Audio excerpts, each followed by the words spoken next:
E aí, pessoal, fazer uns comentários rápidos sobre notícias recentes. Meu canal é discreto, faço meus comentários aqui para vocês. Com essa censura que está acontecendo, é ótimo. Vocês viram? O advogado do comunista lá vai ser indicado para o tribunal e as coisas não mudaram. O sujeito que lá estava também era do mesmo tipo. E eu vi algumas pessoas comentando que ele ganhava milhões como advogado e agora vai ganhar menos lá. Primeiro, que ele não vai ganhar menos, né? Ele vai colocar um laranja num escritório de advocacia.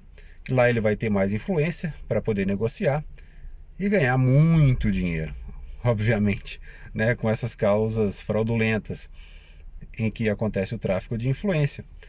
E as pessoas não comentam o principal nisso daí, que é o fato de um advogado ganhar dinheiro, ganhar 1 milhão. O que poderia justificar um advogado ganhar R$ 1 milhão numa causa? Primeiro, que as causas deveriam ser julgadas com base em fatos e não em conversa fiada de advogado. O juiz, se ele é bem intencionado, ele simplesmente olha a prova e julga. O advogado não tem papel nenhum, essas causas são resolvidas com base em política, e não em matéria jurídica. E não tem nada jurídico também para avaliar, as coisas são simples. A complicação também ela é intencional. Então o advogado não tem que ganhar esse dinheiro, porque nada justifica isso. Se ele está ganhando esse dinheiro é porque ele está lavando dinheiro de pessoas honestas. Esse dinheiro foi desviado, né, de um grande esquema político que envolve impostos. É por isso que eu sempre falo da gravidade que é um imposto, o dinheiro na mão do Estado. Esse dinheiro está lá para ser drenado e é isso que acontece. O sujeito diz que é advogado e por isso ele tem direito de receber 1 milhão. Ninguém é imbecil o suficiente para pagar R$ 1 milhão para um advogado, a não ser que esse advogado seja um traficante de influência. Ele gastaria esse dinheiro com qualquer outra coisa. Você vê gente dando aí R$ 1 milhão para os outros à toa? Claro que não. Então esse dinheiro vai para a mão de parentes desse advogado quando ele estiver lá nesse tribunal e ele vai ganhar muito mais dinheiro. Mas o que tem que mudar na sociedade são as pessoas levarem em conta as decisões desse tribunal estúpido. O que esse tribunal diz não deveria importar para nada. Eles não são ninguém, eticamente falando, né? Outro assunto é a censura de um comentarista aí bastante famoso recentemente, um garoto, e que está melhorando muito como comentarista. Está sendo um dos melhores atualmente, faz análises muito legais e está sendo censurado. Por isso que é importante para ele tomar conhecimento de ferramentas libertárias de legítima defesa. Vamos ver aí se essas redes sociais vão obedecer às ordens criminosas do Tribunal Comunista. Mas ele tem que se descentralizar também. Ele tem que divulgar, usar a fama que ele tem para poder divulgar meios tecnológicos de se defender do Estado. E é uma luta do Estado contra a população. Todas as atitudes do Estado, no âmbito aí do Executivo, Legislativo e Judiciário, são sempre a favor do Estado. Esse é o único critério que é levado em conta. O Estado, obviamente, só decide a favor do Estado. O povo também deveria só decidir a favor dele próprio e não compactuar com o Estado nos mais básicos atos da vida diária, desde a identificação civil até compras elementares, até as suas atividades trabalhistas. Tudo isso deveria ser à margem do Estado, para que o povo possa se defender, ter uma estrutura paralela de legítima defesa e desobediência civil, né? Então, o que mais que a gente... teve a cassação de um cidadão aí, né, que era lá daquela operação que prendeu um monte de gente aí, que tinha muito dinheiro recentemente, né, gente criminosa, dinheiro criminoso também. E o que aconteceu ali naquela operação? Foi uma briga interna dentro do Estado. O Estado não estava se vendo naquela época ameaçado como ele está se vendo hoje.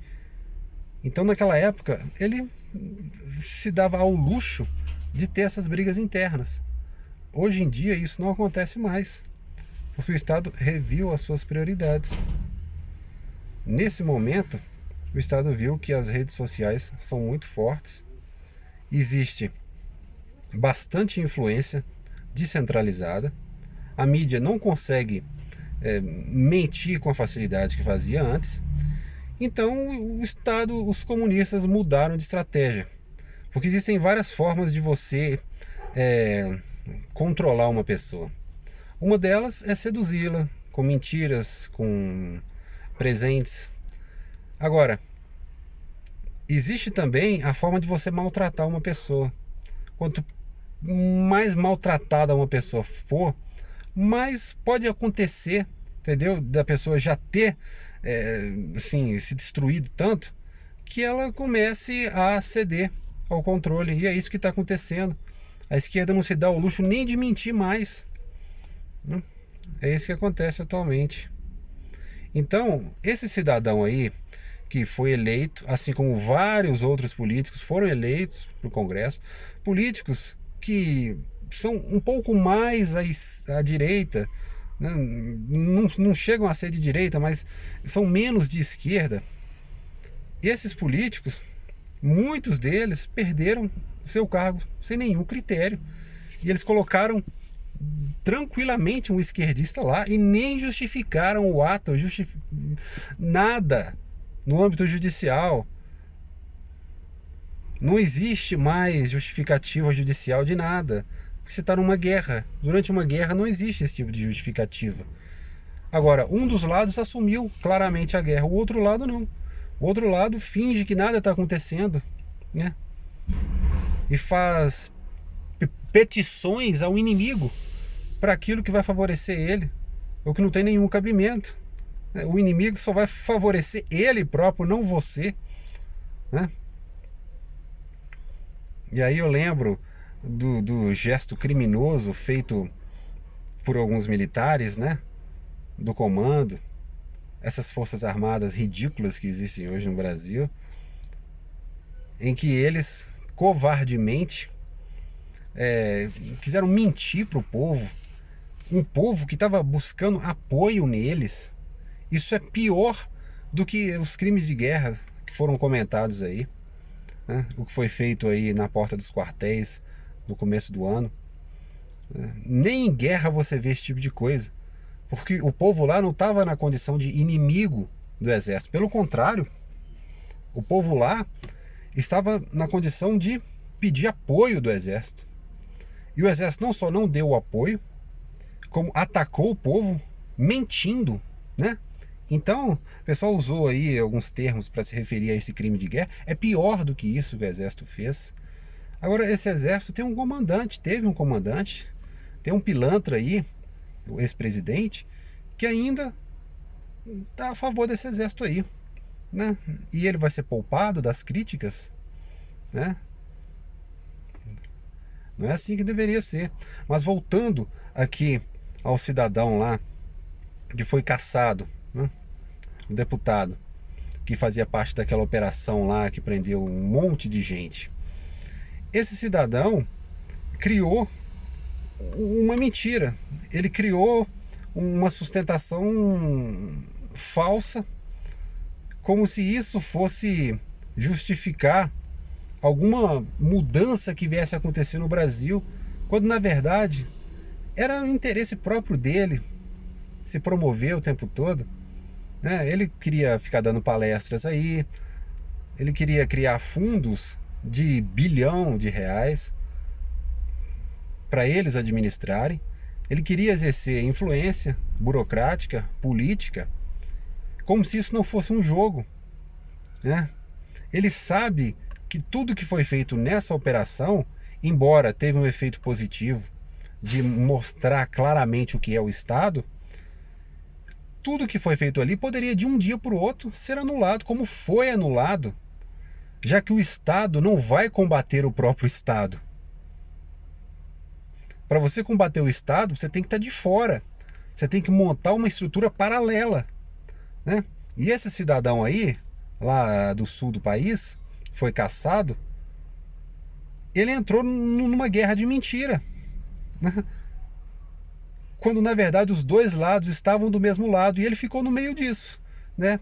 Aparecendo e achando que ia ser vantajoso para ele, né?